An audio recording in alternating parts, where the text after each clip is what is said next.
Good morning, Maya Barback. Here's the plan. I'm going up the steps of death. This may be a very short video. Nothing may follow this. We'll see. That could go horribly wrong.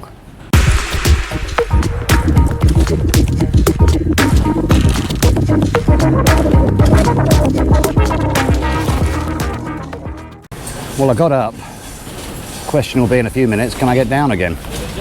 So here we are, where, as you can see, a lot of grid being done, a lot of conduit being done.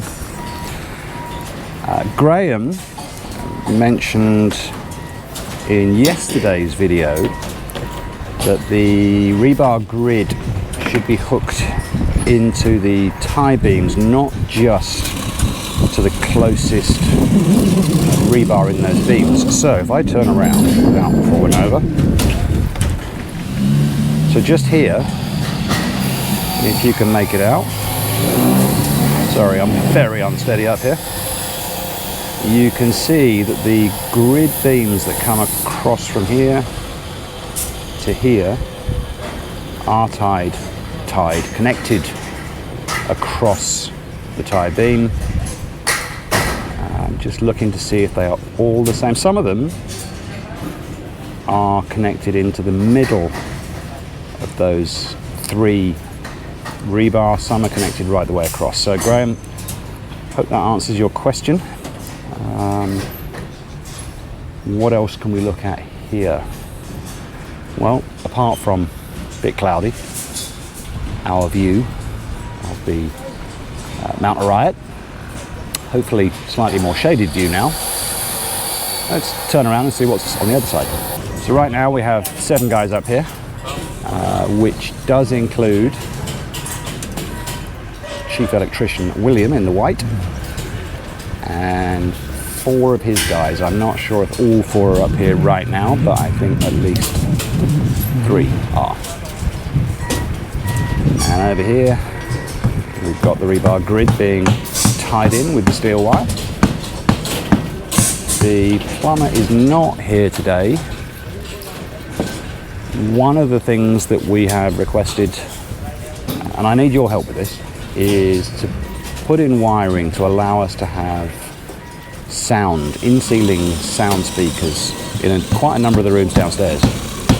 Now, I know virtually nothing about this. I do know a little tiny bit about the sound that we would want in our theatre room, but what about, for example, the living room? Who knows whether it would be sufficient to have only 1 ceiling speaker, or do you need 2? This dummy's logic is that to get stereo, there ought to be 2. Maybe I'm wrong. Can someone tell me, please? Right, here we've got a junction. This is looking across at where the open area will be, down to the floor below. That's not so relevant. The point is, this is what the junction looks like from as close as I can get. Well, I could go in there. It's probably pretty pointless. What do we think? Does this look okay to you guys? Any issues that you can see with junctions like that? I can't be certain that that's all finished. In fact, the rebar grid isn't yet fully tied in just here. It looks like it is just here. So, are we happy? Do we like that? Let me know. Something I had just asked about is the spacers, because it didn't look to me like there was an awful lot of them in here, and the engineer has just confirmed that is not complete. There will be more. So if this looks a bit sparse for spacers, because they're not done yet, not all of them. Yeah, it's about 11 o'clock, and this is one of the new columns I poured last night during overtime. So I didn't see them pour it. I know the vibrator was present. I don't know how much they used it, but the surface looks, to me, very, very good. We can't actually see the base now because they've filled it in a little bit. Let's have a look at the other one. I think ditto. Again, looks very smooth. No voids at all in what remains visible. And while we're on the subject of columns, more forms coming off here on the south wall. And looking along there, they've now got the wall up to the correct height, the full height of concrete hollow blocks, going up behind the falling down building. Not sure how much further it goes beyond that. I don't think it does go beyond that just yet. Last night, this lot came in at about 1:30 in the morning.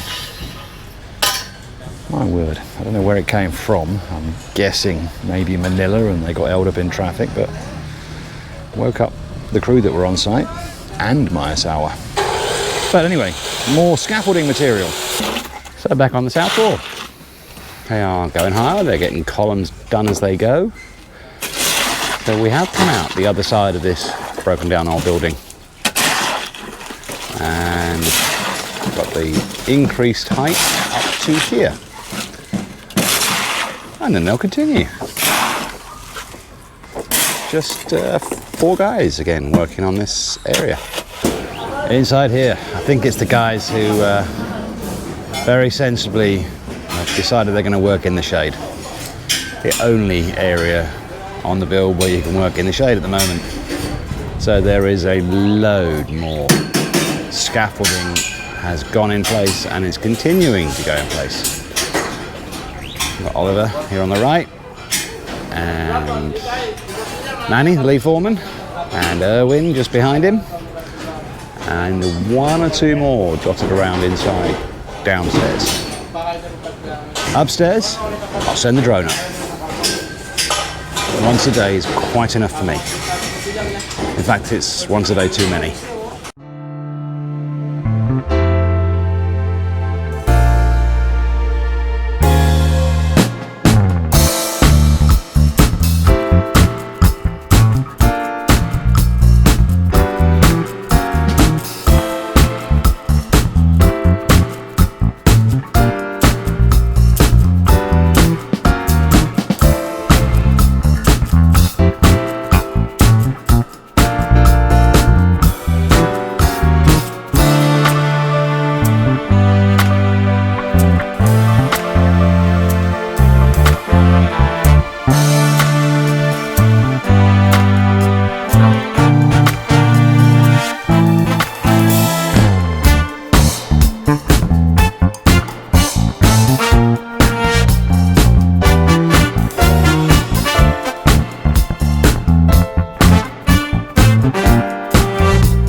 Well, it's 5 o'clock, so official time, 30 minutes over at the moment, and most of them are still going. Here on the south wall, they've called it a day, and whoever was remaining of this crew has moved on.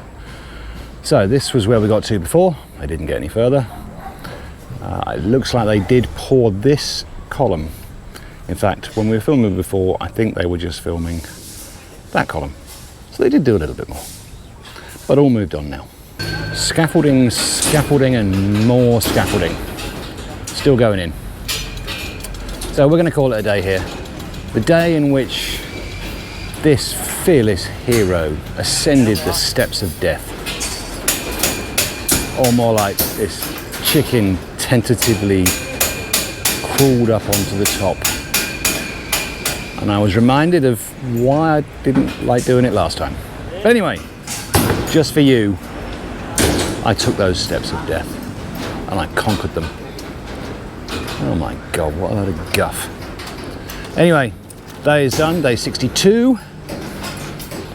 We'll leave them to finish off for the remaining probably 45 minutes that they will have enough light to work in. And hopefully you'll be back tomorrow. See you then.